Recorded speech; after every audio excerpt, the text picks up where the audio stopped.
നമസ്കാരം, ഞാൻ റോജിൻ. ഒരു പുതിയ വീഡിയോയിലേക്ക് അവർക്ക് സ്വാഗതം. നമുക്ക് നമ്മുടെ LED ടിവികൾക്ക് വരുന്ന ഒരു പ്രധാനമായിട്ട് വരുന്ന ഒരു കംപ്ലൈന്റ് ഒന്ന് ശരിയാക്കാൻ ശ്രമിച്ചാലോ.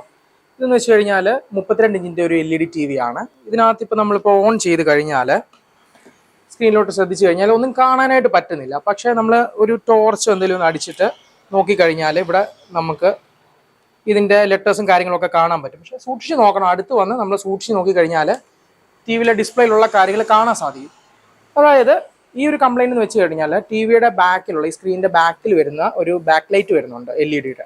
അതിന്റെ കംപ്ലൈന്റ് കൊണ്ടാണ് ഈ ഒരു പ്രശ്നം വന്നിട്ടുള്ളത്. അപ്പോൾ അത് രണ്ട് സ്ട്രിപ്പോ രണ്ടോ മൂന്നോ ഓരോ മോഡൽ അനുസരിച്ച് പല രീതിയിലായിരിക്കും വരുന്നത്. അതിലെ സ്ട്രിപ്സ് കാണും. ആ സ്ട്രിപ്പ് ലൈറ്റിന്റെ വില ഓൾമോസ്റ്റ് ഒരു സ്ട്രിപ്പിന് ഏകദേശം ഒരു 100 രൂപ റേഞ്ചിലൊക്കെ സാധാരണ വരത്തുള്ളൂ. പിന്നെ ഓരോ ബ്രാൻഡ് അനുസരിച്ച് അതിന്റെ പ്രൈസിൽ വേരിയേഷൻസ് വരും. അപ്പം ആ ഒരു സ്ട്രിപ്പ് ചേഞ്ച് ചെയ്ത് കഴിഞ്ഞാൽ മാറാവുന്ന പ്രശ്നമേ ഇതുള്ളൂ. അപ്പം അതെങ്ങനെയാണ് ഇതൊന്ന് ചേഞ്ച് ചെയ്യുന്നത് നമുക്കൊന്ന് നോക്കാം. അപ്പോൾ അതിനായിട്ട് ആദ്യം നമ്മുടെ ടിവിയുടെ ബാക്ക് സൈഡിലുള്ള ഇതിൻ്റെ സ്ക്രൂസും കാര്യങ്ങളും ഉണ്ട്. ഇതെല്ലാം ഊരിയതിന് ശേഷം നമുക്കിത് ഓപ്പൺ ചെയ്യണം. ഓപ്പൺ ചെയ്യുമ്പോൾ പ്രത്യേകം ശ്രദ്ധിക്കണം, ഈ മുകളിൽ വരുന്ന ഈ ഡിസ്പ്ലേയുടെ എന്തെങ്കിലും ഒരു ചെറിയൊരു ഡാമേജ് വന്നു കഴിഞ്ഞാൽ പിന്നെ ഇത് യൂസ് ചെയ്യാൻ പറ്റത്തില്ല. അതുപോലത്തെ രീതിയിൽ പ്രശ്നമാണ്. ഇത് മെയിൻ കോസ്റ്റ് വരുന്ന സാധനം ഇതിൻ്റെ ഡിസ്പ്ലേ ആണ്. അപ്പം കഴിവതും അറിയാവുന്നവരാണെങ്കിൽ മാത്രമേ ഇത് ട്രൈ ചെയ്യാവൂ. അല്ലെങ്കിൽ നമ്മുടെ അടുത്തുള്ള ഇതുപോലെ TV റിപ്പയർ ചെയ്യുന്നിടത്ത് കൊടുത്ത് ചെയ്യുന്നത് തന്നെയാണ് നല്ലത്. കാരണം അത്രയും സൂക്ഷിച്ച് ചെയ്യേണ്ട ഒരു കാര്യമാണ് ഇത് വരുമ്പോൾ. ഏതായാലും നമുക്കിതൊന്ന് അഴിച്ചു നോക്കാം. അപ്പോൾ നമ്മുടെ ടിവിയുടെ ബാക്ക് സൈഡിലായിട്ട് ഇവിടെ എല്ലാം കുറച്ച് സ്ക്രൂസ് കാണാം. അപ്പോൾ ഇതെല്ലാം നമുക്ക് ആദ്യം അഴിക്കേണ്ടതായിട്ടുണ്ട്. അഴിച്ചിട്ട് നമുക്ക് ഓരോന്നോരോന്നായിട്ട് ഊരി വേണം ഇതിൻ്റെ ഫ്രണ്ടിലത്തെ ഡിസ്പ്ലേയുടെ അങ്ങോട്ട് എത്താനായിട്ട്. അപ്പോൾ നമുക്കിത് ഓരോന്നായിട്ട് അഴിച്ചു തുടങ്ങാം.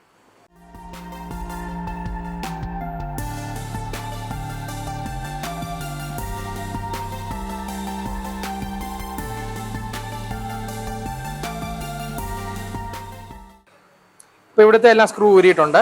ഇനി നമുക്ക് ഈ പോർഷൻ ഒന്ന് ഊരി മാറ്റാം.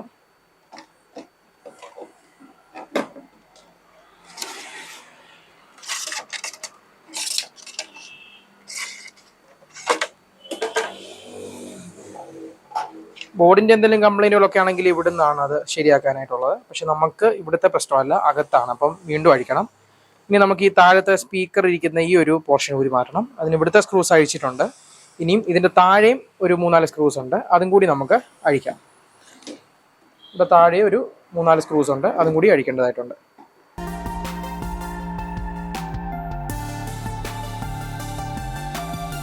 ഇപ്പം നമ്മൾ ഇവിടുത്തെ സ്ക്രൂകളെല്ലാം അഴിച്ച് മാറ്റിയിട്ടുണ്ട്. ഇനി ഇത് ഈ സ്പീക്കറിൻ്റെ പോർഷൻ നമ്മൾ ഊരി എടുക്കാനായിട്ട് ഇവിടെ 2 പിന്നുകളുണ്ട്. ഇതാദ്യം ഇവിടുന്ന് ഊരി മാറ്റണം. ഇത് 2 എണ്ണവും ഡിസ്കണക്ട് ചെയ്തിട്ടുണ്ട്. ഇനി അത് പെയ്യെ നമുക്ക് ഊരി മാറ്റാം. നോക്കിക്കഴിഞ്ഞാൽ കാണാം 2 സ്പീക്കർ ഇവിടെ വരുന്നുണ്ട്. ഇത് മാറ്റി വെക്കാം. ഇനി വീണ്ടും സ്പീക്കറിൻ്റെ താഴെയായിട്ട് ഇവിടെ ഒരു 4 സ്ക്രൂകളുണ്ട്. ഇതും കൂടി ഊരി മാറ്റി കഴിഞ്ഞാലേ നമുക്ക് ഈ ഫ്രെയിം ഊരാനായിട്ട് പറ്റത്തുള്ളൂ. വെക്കുമ്പോഴെല്ലാം പെയ്യെ വെക്കാൻ ശ്രദ്ധിക്കണം.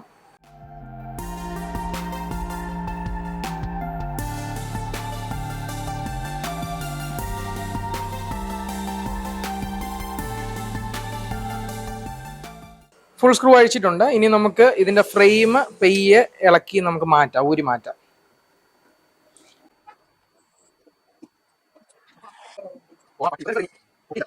ഇപ്പം നമ്മുടെ ഫ്രെയിം ഊരി മാറ്റിയിട്ടുണ്ട്. ഇപ്പം നോക്കി കഴിഞ്ഞാൽ ഇതാണ് നമ്മുടെ ഡിസ്പ്ലേ വരുന്നത്. ഇതിനകത്ത് ഇത് ജസ്റ്റ് പ്ലാസ്റ്റിക് ഇരിക്കുന്നതാണ്. ഇത് ആദ്യമേ ഉണ്ടായിരുന്നതാണ്. ഇതൊന്നും ഇളക്കി കളഞ്ഞിട്ടില്ല. അപ്പോൾ അതുകൊണ്ട് ഇതല്ലാതെ ഈ കിടപ്പുണ്ട്. അതായത് അവസാനം നമുക്ക് ഊരിയെടുത്ത് കളയാം. ഇതാണ് ഡിസ്പ്ലേ വരുന്നത്. ഇത് പെയ്യെ നമ്മൾ ഇതൊന്ന് ഊരിയെടുക്കണം.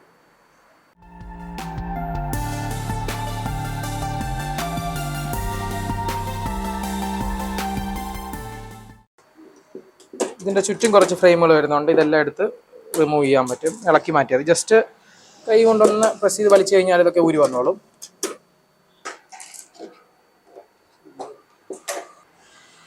ഇപ്പോൾ നമ്മൾ ഇതെല്ലാം ഊരി മാറ്റിയിട്ടുണ്ട്. ഈ ഫ്രെയിം ഇതിൻ്റെ ചുറ്റും വന്നിരുന്ന ഈ ഫ്രെയിമിൻ്റെ പീസുകളെല്ലാം ഊരി മാറ്റിയിട്ടുണ്ട്. നമുക്കിനി ഇതിൻ്റെ ഈ മുകളിലുള്ള ഈ ഡിഫ്യൂസർ ഫിലിംസ് എടുത്ത് മാറ്റാം. ഒരു 2 ലെയറിലായിട്ട് വരുന്നുണ്ട്. ഇതെടുത്ത് നമുക്ക് മാറ്റാം. ശേഷം നമ്മളിവിടെ നോക്കിക്കഴിഞ്ഞാൽ ഇവിടെ നമ്മുടെ ബാക്ക് ലൈറ്റ് കാണാനായിട്ട് സാധിക്കും. ഇത് നമുക്കൊന്ന് റിമൂവ് ചെയ്യേണ്ടതായിട്ടുണ്ട്. ഇവിടെ ഒരു 4 സ്ക്രൂസ് വരുന്നുണ്ട്. അത് ഊരിക്കഴിഞ്ഞാൽ മുകളിലത്തെ ഈ ഫിലിം നമുക്ക് എടുക്കാനായിട്ട് പറ്റും.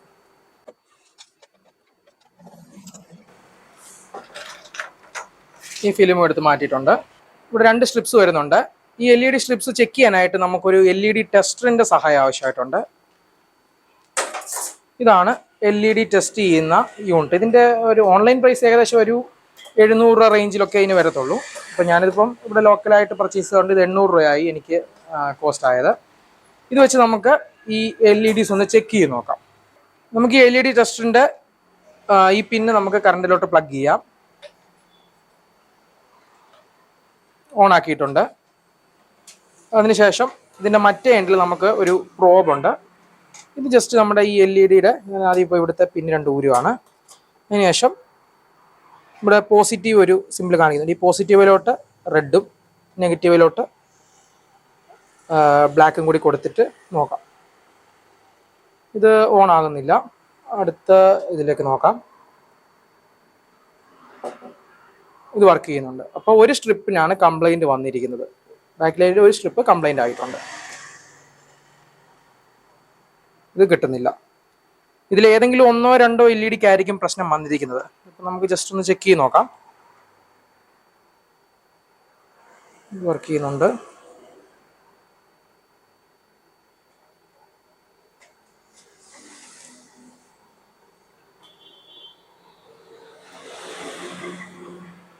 ഇതെല്ലാം വർക്ക് ചെയ്യുന്നുണ്ട്. ഏകദേശം ഈ ഒരു 2 എണ്ണത്തിനായിരിക്കും ഇതിൻ്റെ പ്രോബ്ലം ഉള്ളത്. അപ്പോൾ അത് കാരണമാണ് ഇത് വർക്ക് ചെയ്യാത്തത്. അപ്പോൾ നമുക്ക് ഈ ഒരു സ്ട്രിപ്പ് റീപ്ലേസ് ചെയ്യേണ്ടതായിട്ടുണ്ട്. അപ്പോൾ നമുക്ക് ഏതായാലും ഇനി ഇത് വാങ്ങിക്കൊണ്ട് വന്നിട്ട് റീപ്ലേസ് ചെയ്യാം. അതിനുശേഷം ബാക്കി നമുക്ക് നോക്കാം. അപ്പോൾ നമ്മുടെ LED സ്ട്രിപ്പ് വാങ്ങിക്കൊണ്ട് വന്നിട്ടുണ്ട്. സെയിം സാധനം തന്നെ നമുക്ക് കിട്ടിയിട്ടുണ്ട്. ഇനി ഇതിൻ്റെ നമുക്ക് LED ബാക്ക് ലൈറ്റിന് ഇതിനിപ്പോൾ പ്രൈസ് വരുന്നത് വെച്ച് കഴിഞ്ഞാൽ 95 ഒരു സ്ട്രിപ്പിന് 95 രൂപ വെച്ചേ ഉള്ളൂ. അപ്പോൾ ഏതായാലും മാറ്റുമല്ലേ, അപ്പോൾ രണ്ടും കൂടി അങ്ങ് മാറ്റിയേക്കാമെന്ന് കരുതി. അപ്പോൾ നമുക്ക് ഇനിയും ഈ 2 എണ്ണവും ചേഞ്ച് ചെയ്യാം.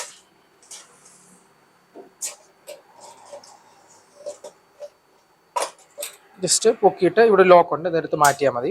ഒന്ന് ഇതും അതുപോലെ തന്നെ ഇവിടെ ഒന്ന് പൊക്കണം. 2 മാറ്റിയിട്ടുണ്ട്. അപ്പോൾ നമുക്കിനി ഈ പുതിയ സ്ട്രിപ്പ് ഇതിലേക്ക് ഫിക്സ് ചെയ്യാം. ജസ്റ്റ് ഇത് കയറ്റി ഇങ്ങോട്ട് വെച്ചാൽ മാത്രം മതി. ഫിക്സ് ചെയ്തു. ഒന്നുകൂടി ഇതൊന്ന് LED ടെസ്റ്റർ വെച്ചൊന്ന് ചെക്ക് ചെയ്ത് നോക്കാം.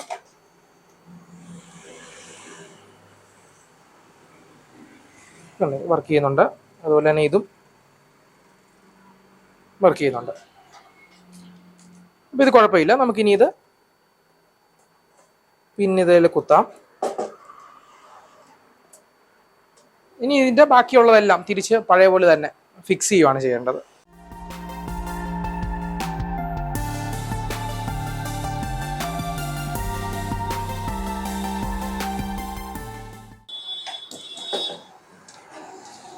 അത് ഫിക്സ് ചെയ്തിട്ടുണ്ട്. ഇനി ഇതിൻ്റെ മുകളിലോട്ട് നമുക്ക് ആ ഡിഫ്യൂസർ ഫിലിം ഇടാം.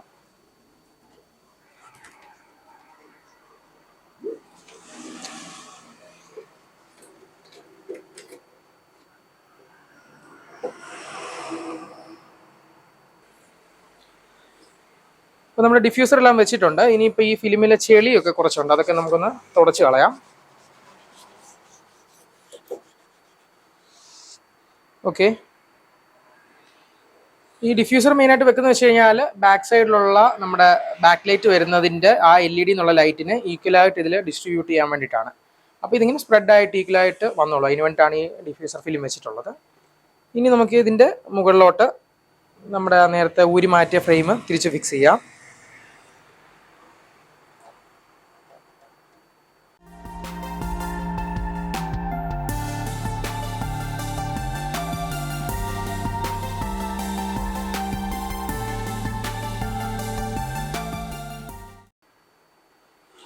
അപ്പോൾ നമ്മൾ ഇതിൻ്റെ ഫ്രെയിം എല്ലാം ഫിക്സ് ചെയ്തിട്ടുണ്ട്. ഇനി ഇതിൻ്റെ മുകളിലോട്ട് നമ്മുടെ ഡിസ്പ്ലേയുടെ പാനൽ കൊണ്ടുവെക്കാം.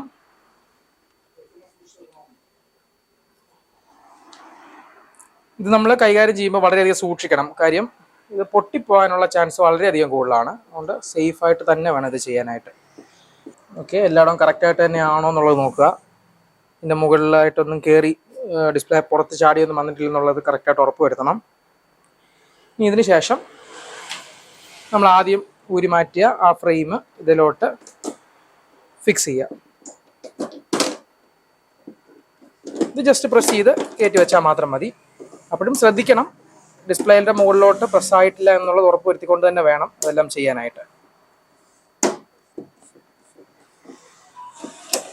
ഇതിപ്പോൾ ഇതെല്ലാം പഴയ പോലെ തന്നെ ഫിക്സ് ചെയ്യുവാണ്. ഒന്നും വിട്ടുപോകാതെ പ്രത്യേകം ശ്രദ്ധിച്ചോണം. ഇനി സ്ക്രൂകളെല്ലാം ഫിക്സ് ചെയ്യുക.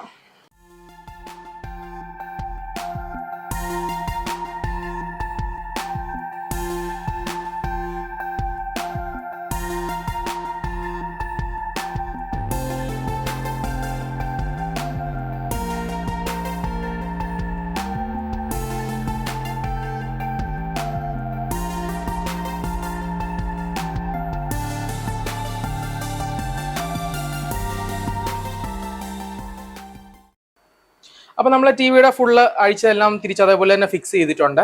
അപ്പം നമുക്കിനി അടുത്ത പ്രൊസീജിയർ വെച്ച് കഴിഞ്ഞാൽ ഇതൊന്ന് കുത്തി ഓൺ ആക്കി നോക്കുക എന്നുള്ളതാണ്.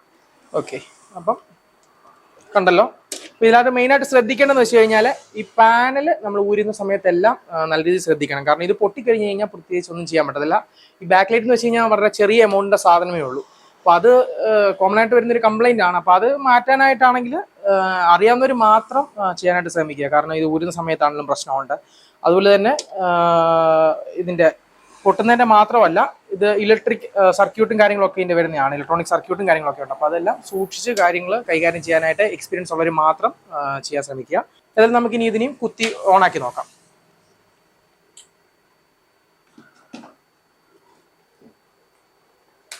ഓക്കെ, പവർ കൊടുത്തിട്ടുണ്ട്. ഇവിടെ റെഡ് ലൈറ്റ് വന്നിട്ടുണ്ട്. നമുക്ക് റിമോട്ട് യൂസ് ചെയ്ത് ഓൺ ചെയ്യാം. വർക്ക് ചെയ്തു. ഇതിനകത്ത് കംപ്ലൈൻറ്റ് അതേ ഉള്ളായിരുന്നു. ആ ബാക്ക് ലൈറ്റിൻ്റെ ഒരു കംപ്ലൈൻറ്റ് മാത്രമേ ഇതിനകത്തുള്ളായിരുന്നു. അപ്പോൾ ഓൺ ആക്കിയപ്പോഴത്തേക്കിന് സാധനം വന്നിട്ടുണ്ട്. ഓക്കെ, ഇത്രയേ ഉള്ളായിരുന്നു. അപ്പോൾ ഇതിന് എനിക്ക് ആകെ ആയ കോസ്റ്റ് എന്ന് പറഞ്ഞു കഴിഞ്ഞാൽ, നമ്മുടെ കയ്യിൽ LED ടെസ്റ്റർ ഈ കിറ്റ് ഇരിപ്പില്ലായിരുന്നു. അതുകൊണ്ട് ഇത് ഞാൻ വാങ്ങേണ്ടതായിട്ട് വന്നു. ഇതിന് വരുന്ന പ്രൈസ് എന്ന് വെച്ച് കഴിഞ്ഞാൽ 800 രൂപയാണ്. അതിൽ താഴെ കിട്ടും, ഓൺലൈനിൽ അതിലും താഴെ പ്രൈസിൽ കിട്ടും. അതുപോലെ തന്നെ നമ്മുടെ LED സ്ട്രിപ്പ്, ബാക്ക് ലൈറ്റ് ആ സ്ട്രിപ്പ് വാങ്ങിയത്, അത് ഒരെണ്ണം കംപ്ലൈൻറ്റ് ഉള്ളായിരുന്നു, മാറിയപ്പോൾ 2 കൂടിയാണ് മാറിയത്. അപ്പം അതിൻ്റെ പ്രൈസ് വന്നു വെച്ചാൽ ഒരെണ്ണത്തിന് 95 രൂപ വെച്ചാണ്. അപ്പം ഏകദേശം 2 കൂടി 190 രൂപ അതിനായി. അപ്പം ടോട്ടൽ ഇത് ബാക്കിലെ സ്ട്രിപ്പും അതുപോലെ തന്നെ നമ്മുടെ LED ടെസ്റ്ററും കൂടി ടോട്ടലായത് 990 രൂപ ടോട്ടലായിട്ടുള്ള പ്രൈസ്. അതായത് 1000 രൂപയ്ക്ക് താഴെ ആയിട്ടുള്ളൂ. ബാക്കി പിന്നെ നമ്മൾ അഴിച്ച ആ ഒരു ടൈം മാത്രം നമ്മളെ വേസ്റ്റായ അത്രയും മാത്രമാണ് നമുക്ക് ഇതിൻ്റെ ചിലവെന്ന് പറയാനായിട്ടായിട്ടുള്ളത്. അപ്പോൾ നമ്മുടെ ഇതുപോലത്തെ കംപ്ലൈൻറ്റ് നമ്മളിപ്പോൾ നോക്കുമ്പോൾ നേരത്തെ ആദ്യം കാണിച്ചല്ലോ, ഇവിടെ ലൈറ്റ് അടിച്ച് നോക്കുമ്പോഴത്തേനും നമുക്ക് ഈ ജസ്റ്റ് ടോർച്ച് അടിച്ച് നോക്കുമ്പോൾ ഇതിനകത്ത് ഡിസ്പ്ലേയിലെ കാര്യങ്ങളെല്ലാം കാണാൻ പറ്റുന്നുണ്ട് എന്നുണ്ടെങ്കിൽ അത് ഈ ബാക്ക് ലൈറ്റിൻ്റെ കംപ്ലൈൻറ്റ് തന്നെ ആയിരിക്കും. അങ്ങനെയുള്ള കംപ്ലൈൻറ്റ് ആണെങ്കിൽ നമുക്കിത് എക്സ്പീരിയൻസ് ഉള്ളവർക്കാണെങ്കിൽ, മാറ്റാൻ പറ്റുന്നവർക്കാണെങ്കിൽ ഇതുപോലെ സിമ്പിളായിട്ട് മാറ്റാൻ പറ്റുന്നതാണ്. പിന്നെ ഇതുപോലത്തെ ഒരു കിറ്റ് ഉണ്ടെന്നുണ്ടെങ്കിൽ, ഇങ്ങനത്തെ കംപ്ലൈൻറ്റ് ഉണ്ടെങ്കിൽ നമുക്ക് വേണേൽ ശരിയാക്കി കൊടുക്കുകയും ചെയ്യാം. ഓക്കെ, അപ്പോൾ ഇത്രയേ ഉള്ളൂ. മറ്റൊരു പുതിയ വീഡിയോ ആയിട്ട് വീണ്ടും കാണാം. അതുവരേക്ക് ബൈ ബൈ.